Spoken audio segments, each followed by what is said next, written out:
Hello दोस्तों, आज हम लोग पढ़ेंगे भारत के उद्योग के बारे में, जिसमें से पहले हम लोग पढ़ेंगे लौह इस्पात उद्योग और कई प्रकार के उद्योग के बारे में पढ़ेंगे दोस्तों, जिसमें कि सबसे ज़्यादा इंपॉर्टेंट दोस्तों लौह इस्पात उद्योग ही है, यानी ये आयरन स्टील इंडस्ट्री के बारे में पढ़ेंगे। ये जो भारत का उद्योग है दोस्तों, ये ऐसा चैप्टर है जिससे कि ये किसी न किसी प्रकार से हमारे जो भी प्रतियोगी परीक्षा होती है दोस्तों, उसमें से ये प्रश्न पूछे जाते हैं। ठीक है, आइए शुरुआत करते हैं बिना देर किए हुए।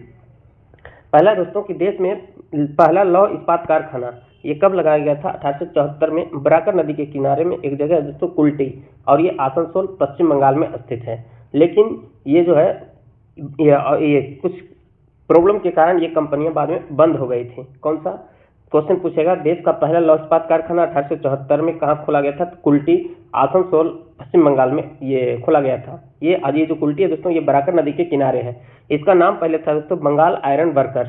ठीक है, क्या नाम था दोस्तों? बंगाल आयरन वर्क्स था। बाद में फंड की कमी के कारण ये कंपनी बंद हो गई। फिर क्या हुआ दोस्तों? बंगाल सरकार ने इसका अधिग्रहण कर लिया, यानी अपने अधीन कर लिया, और इसका नाम बदल कर दिया बराकर आयरन वर्क्स। क्या कर दिया दोस्तों? Barakar iron works. इसमें क्या क्वेश्चन पूछेगा दोस्तों? जो इतना डिटेल बताया गया ये सब उतना ज्यादा नहीं पूछेगा। ठीक है, ज्यादा पूछने की संभावना है दोस्तों कि देश का पहला लौह इस्पात कारखाना कब खोला गया था? 1874 में। कहाँ खोला गया था? कुल्टी में खोला गया था, आसनसोल पश्चिम बंगाल में। ठीक है, और ये जो कुल्टी है कहाँ स्थित है? बराकर नदी के किनारे स्थित है। उस समय इसका नाम क्या था दोस्तों? Bengal iron works. फिर क्या हुआ दोस्तों? मेन जो दोस्तों ये जो है दोस्तों, इससे प्रश्न पूछा जाएगा। ठीक है,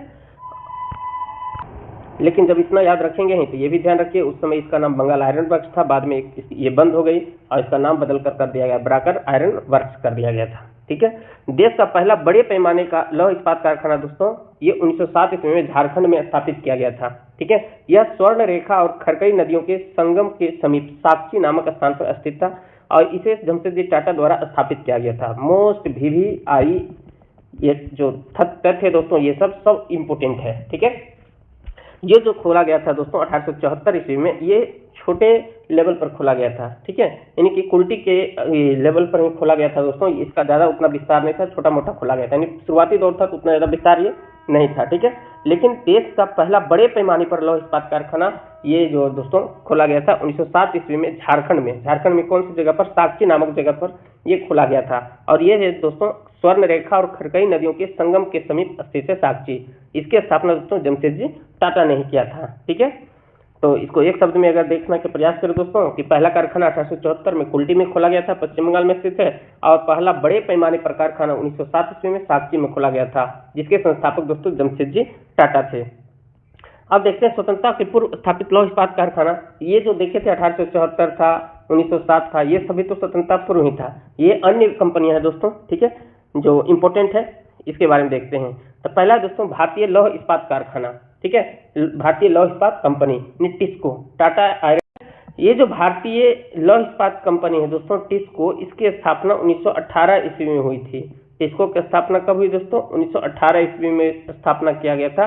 कहाँ किया गया था दोस्तों? पश्चिम बंगाल के दामोदर नदी घाटी में आपका हीरापुर। बाद में इसका नाम क्या कर दिया गया दोस्तों? बरनपुर कर दिया गया। क्या कर दिया दोस्तों? बरनपुर कर दिया गया है। ये जो उत्पादन प्रारंभ किया दोस्तों 1922 ईस्वी में, स्थापना हुआ 18 में और उत्पादन प्रारंभ हुआ 1922 में। बाद में जो कुल्टी आपको ने देखा था दोस्तों, बरनपुर और हीरापुर के संयंत्र इसमें मिला दिया गया। जितने भी छोटे छोटे लौह इस्पात संयंत्र था दोस्तों सब टिस्को में आके मिल गया, यानी टाटा आयरन, ये भारतीय लौह इस्पात कंपनियों में। ठीक है, टाटा आयरन स्टील कंपनी में। ठीक है, आइए देखते हैं अगला है दोस्तों ये Mysore iron and steel works. Mysore iron and steel works, यहाँ तो सीधे मैसूर दिखा है, तो मैसूर कहाँ से दोस्तों? कर्नाटक में है।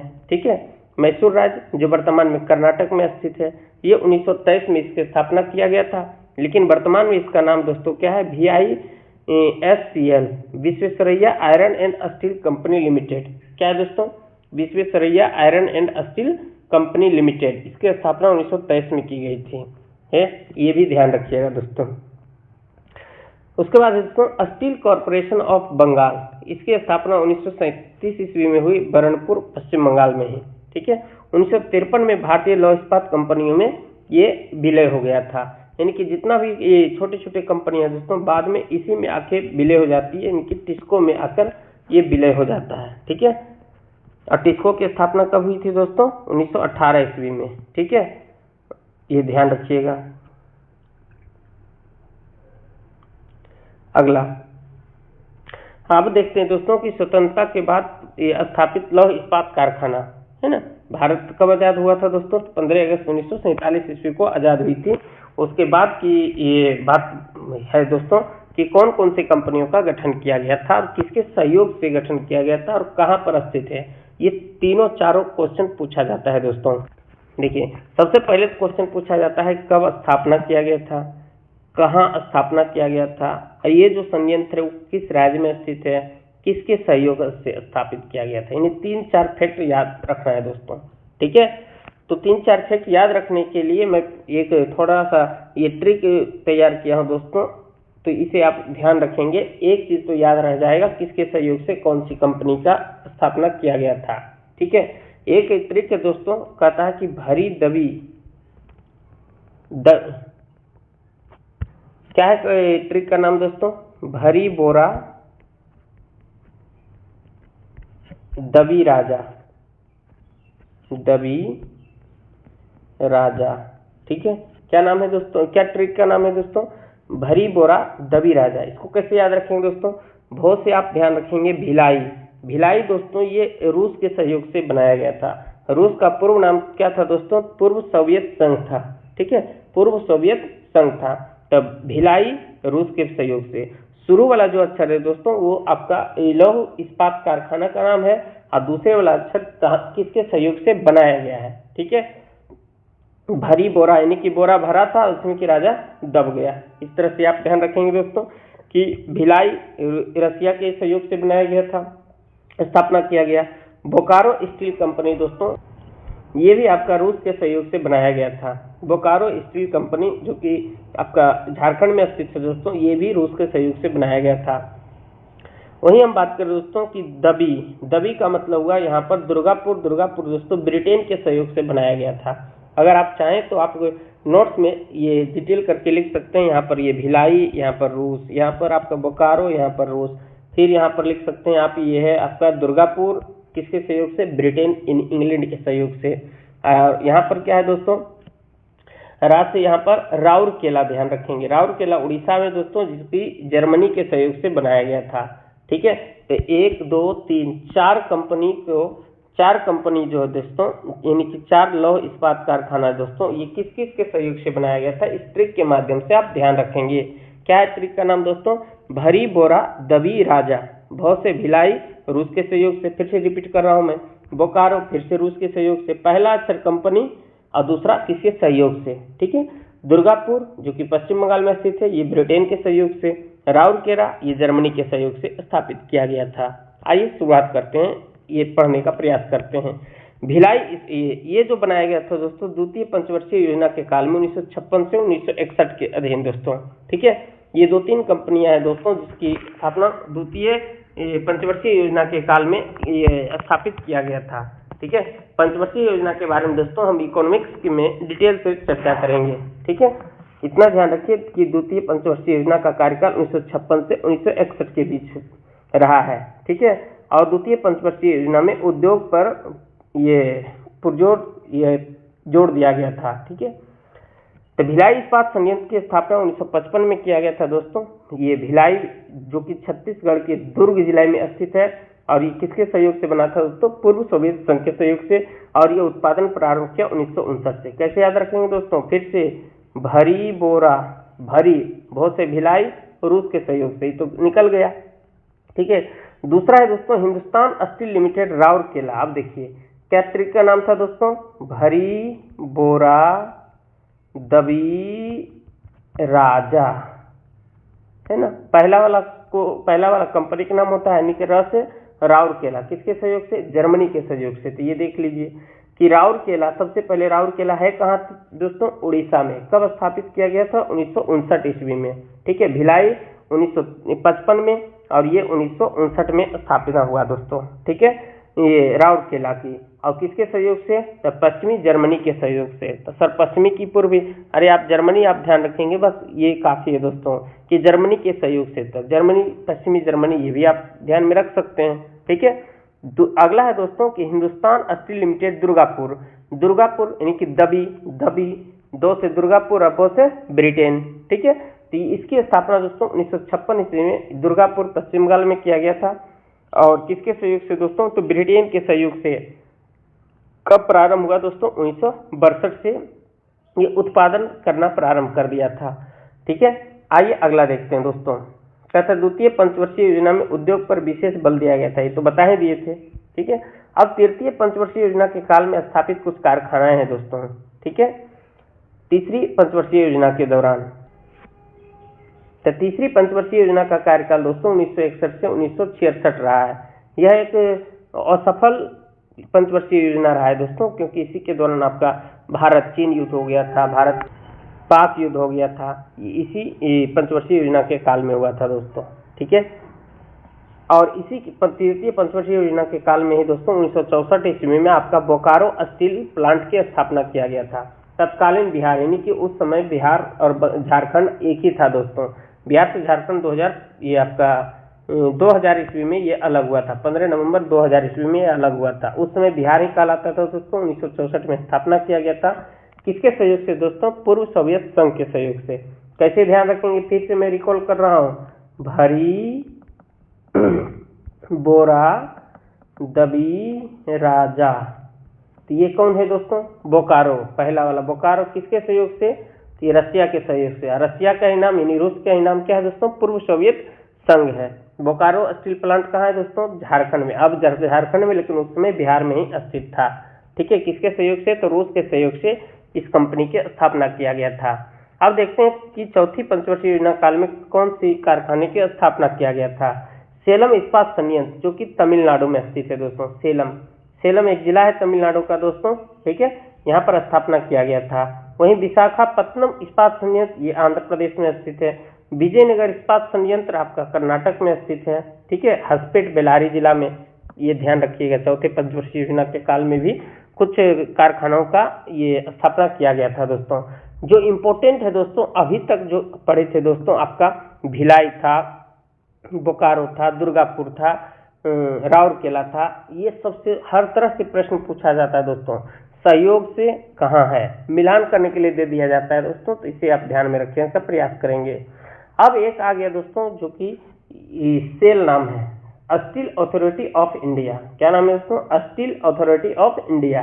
इसकी स्थापना दोस्तों 26 जनवरी 1973 को हुई थी। कब हुई थी दोस्तों? 26 जनवरी 1973 को स्थापना की गई। इसकी प्रारंभिक पूंजी दोस्तों 2000 करोड़ रुपया था, ठीक है। निम्न इस्पात कारखानों को मिलाकर संचालन की जिम्मेदारी दी गई थी। जितना आपने अभी देखा था दोस्तों, महत्वपूर्ण जो लौह इस्पात संयंत्र था, सबका विलय दोस्तों आपका सेल में ही कर दिया गया था। कौन कौन? भिलाई, दुर्गापुर, बोकारो, राउरकेला, आपका बरनपुर, सेलम, विशाखापत्तनम। अभी तक जितने भी आपने देखा था लौह इस्पात संयंत्र, सबको किसमें विलय कर दिया गया दोस्तों? सबका संचालन करने का जिम्मेदारी किसे सौंप दिया गया था दोस्तों? सेल को सौंप दिया गया। और सेल की स्थापना कब हुई दोस्तों? 24 जनवरी 1973 को हुई थी, ठीक है। इसे आप ध्यान रखने का प्रयास करेंगे दोस्तों, बहुत इंपॉर्टेंट है। संचालन करने का मतलब हुआ दोस्तों कि इसको किस तरह से देख रेख किया जाए, किस तरह से इसको नियमावली बनाया जाए, ये सब पर कंट्रोल करने का हाथ किसके हाथ में सौंप दिया गया दोस्तों? सेल को सौंप दिया गया था। कुछ अन्य महत्वपूर्ण तथ्य है दोस्तों। कहता है 2014 में भारत चीन, जापान और अमेरिका के बाद विश्व का चौथा और सबसे बड़ा लौह इस्पात उत्पादक देश था। ये सब क्वेश्चन आप तभी सही कर पाएंगे दोस्तों जब आपका करेंट न्यूज से अपडेटेड रहेंगे, ठीक है। हो सकता है कि इसमें कुछ उलटफेर भी हो जाए, इसे आप ध्यान रखने का प्रयास करेंगे। कहता है स्पंज आयरन उत्पादन में भारत का विश्व में प्रथम स्थान है दोस्तों। भारत का पहला तटीय इस्पात कारखाना विशाखापत्तनम, जो कि आंध्र प्रदेश में स्थित है। अभी तक आप लोगों ने लौह इस्पात संयंत्र देखा दोस्तों, बहुत इंपॉर्टेंट ये सेशन है। इसे आप अपने दोस्तों को भी शेयर करें, और अगर आपको वीडियो अच्छा लग रहा हो तो आप अभी तक लाइक नहीं किए तो लाइक भी करें और प्यारे प्यारे से कमेंट भी करें दोस्तों। आइए अब हम लोग दूसरे उद्योग को देखते हैं दोस्तों, जिसका नाम है एल्युमिनियम उद्योग। क्या नाम है दोस्तों? Aluminium industries. कहता है भारत में पहला एल्युमिनियम कारखाना 1937 में स्थापना किया गया था आसनसोल के निकट, एक जगह है दोस्तों जेके नगर, और ये कहाँ है दोस्तों, पश्चिम बंगाल में। ठीक है, आसनसोल के निकट एक देखे थे दोस्तों पहले कारखाना आपका कुल्टी में खोला गया था, बराकर नदी के किनारे में। और वहीं पर आयरन का भी माफ करेंगे दोस्तों, एल्युमिनियम का भी उद्योग का गठन 1937 में किया गया था दोस्तों जेके नगर में। बहुत इंपॉर्टेंट है दोस्तों।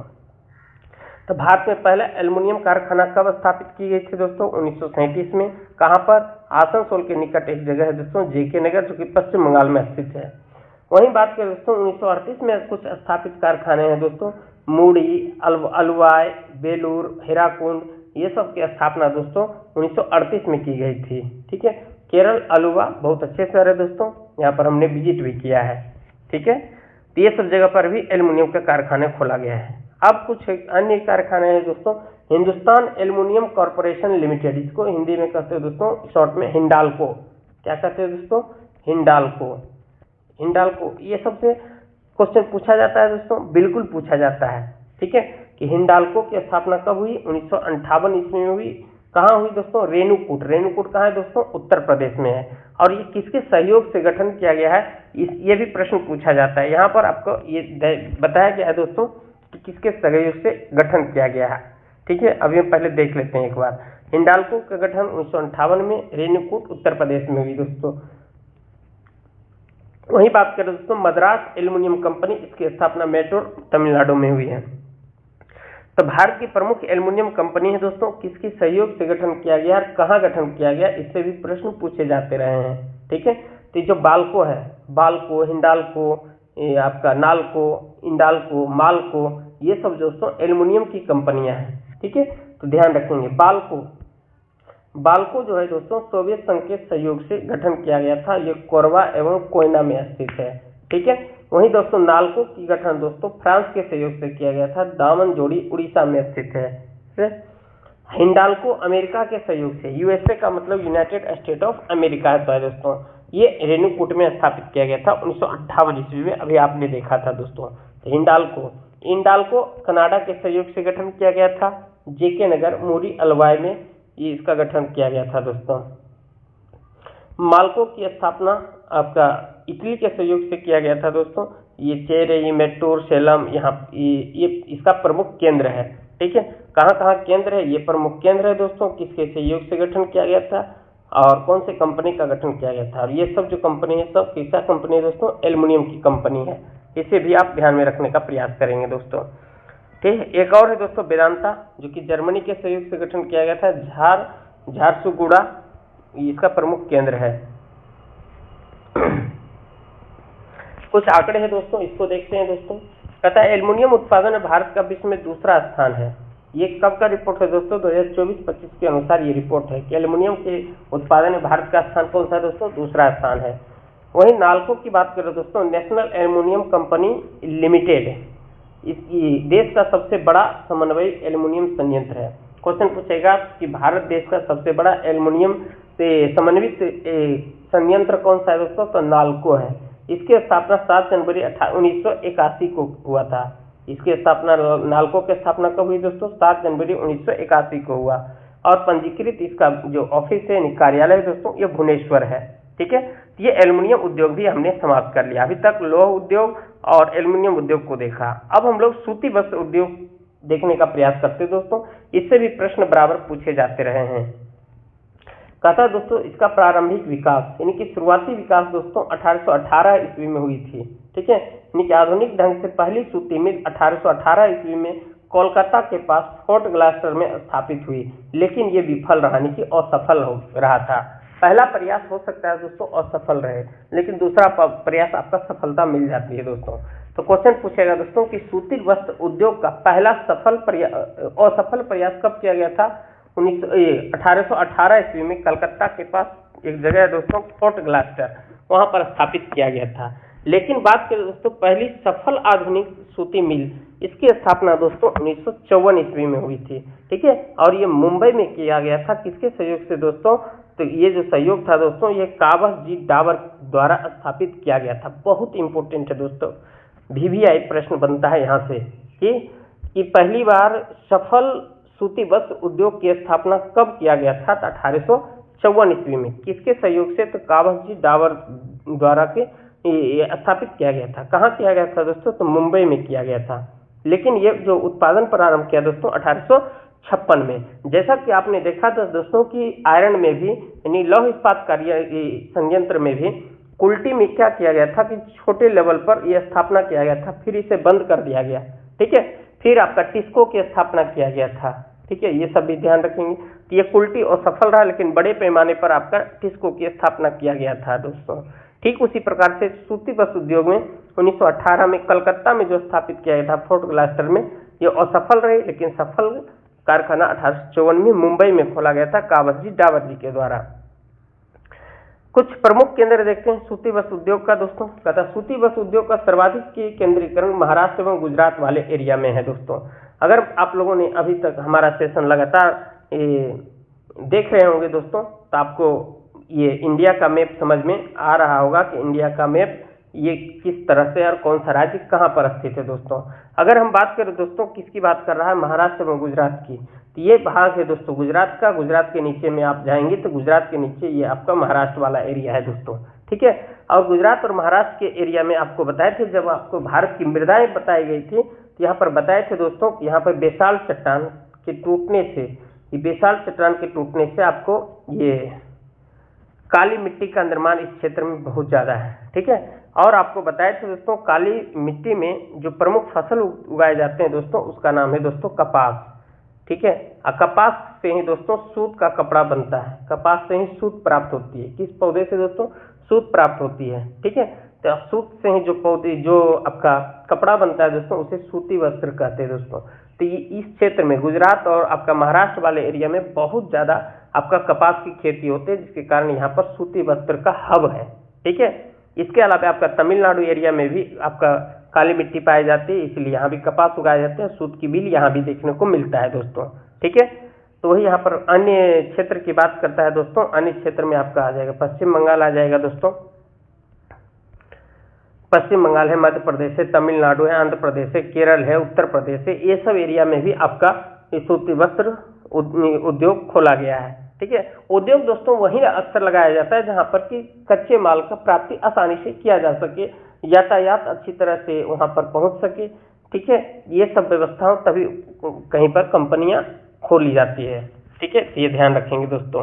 अब कुछ महत्वपूर्ण एग्जाम पॉइंट ऑफ व्यू से है दोस्तों, इसे आप बिल्कुल आप याद रखेंगे दोस्तों, और इसे हमेशा ध्यान में बैठाने का प्रयास कीजिएगा।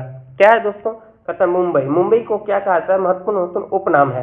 भारत के सूती वस्त्र की राजधानी किसे कहा जाता है? मुंबई को। बहुत इंपॉर्टेंट है, ना जाने कितनी बार आपको प्रश्न में ये आपका एग्जाम में पूछा गया है ये प्रश्न कि भारत के सूती वस्त्रों की राजधानी किसे कहा जाता है? मुंबई को कहा जाता है। मुंबई के बारे में अगर बताना चाहें दोस्तों, तो मुंबई को भारत की वित्तीय राजधानी भी कहा जाता है। भारत की वित्तीय राजधानी भी किसे कहा जाता है दोस्तों? मुंबई को कहा जाता है। मुंबई का कई उपनाम है दोस्तों। सपनों का शहर भी मुंबई को कहा जाता है, इसे आप ध्यान रखने का प्रयास करेंगे। वही कानपुर की बात करें दोस्तों, तो उत्तर भारत का मैनचेस्टर कहा जाता है। कानपुर कहाँ है दोस्तों?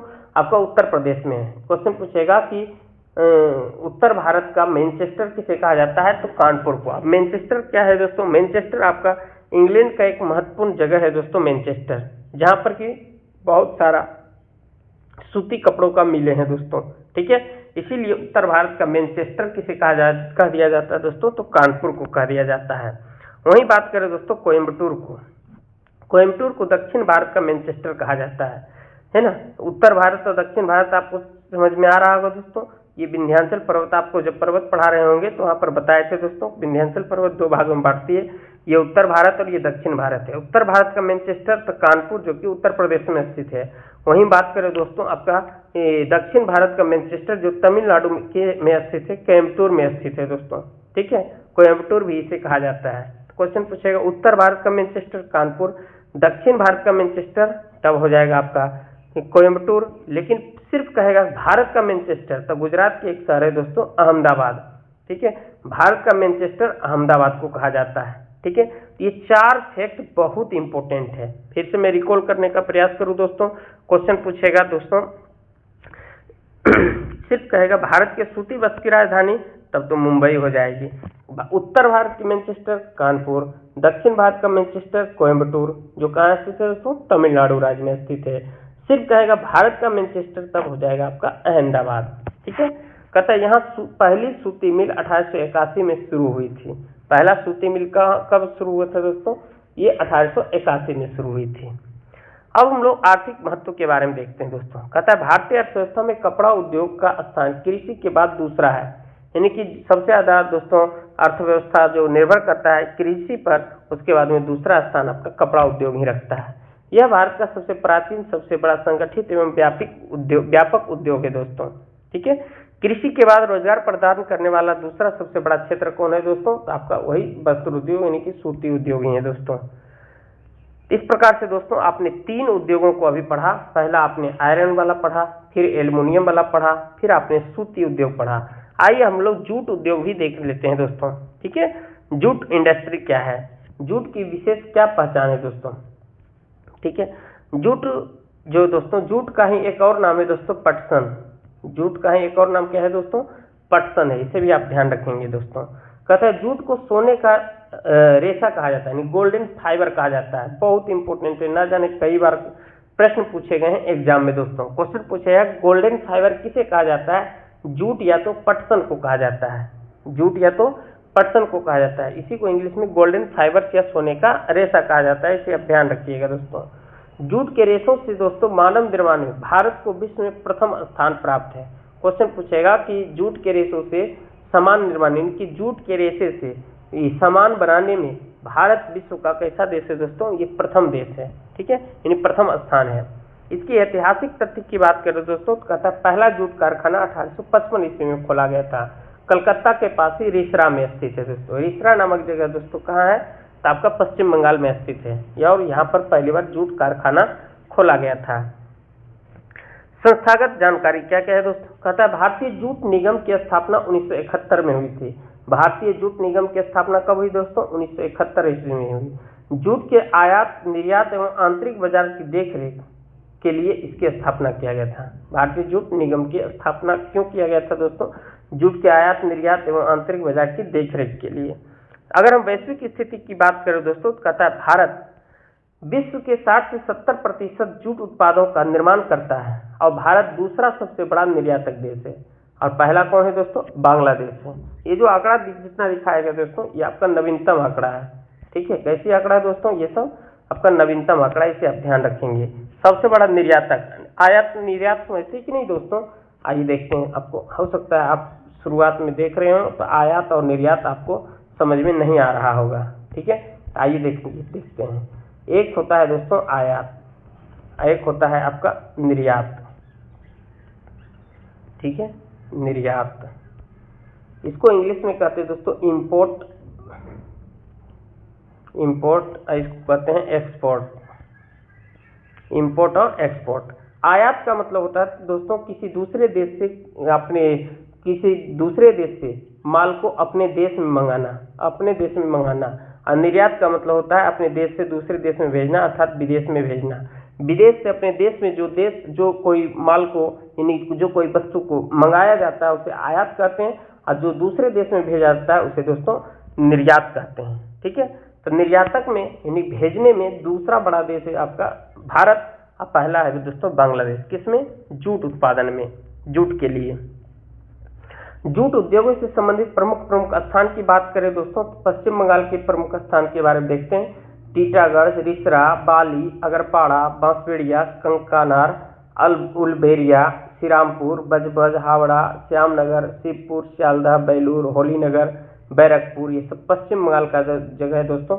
ये जूट उद्योग में पश्चिम बंगाल बहुत ही ये प्रथम स्थान है दोस्तों, ये ध्यान रखिएगा।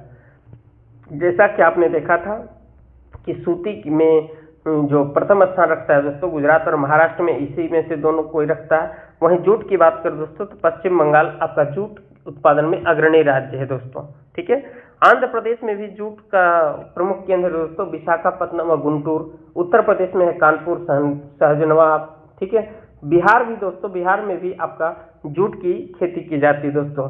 वह एरिया जो आपका अपना पश्चिम बंगाल से सटता है दोस्तों, पूर्णिया, कटिहार, सहरसा, दरभंगा, ये सब में भी जूट की खेती की जाती है दोस्तों।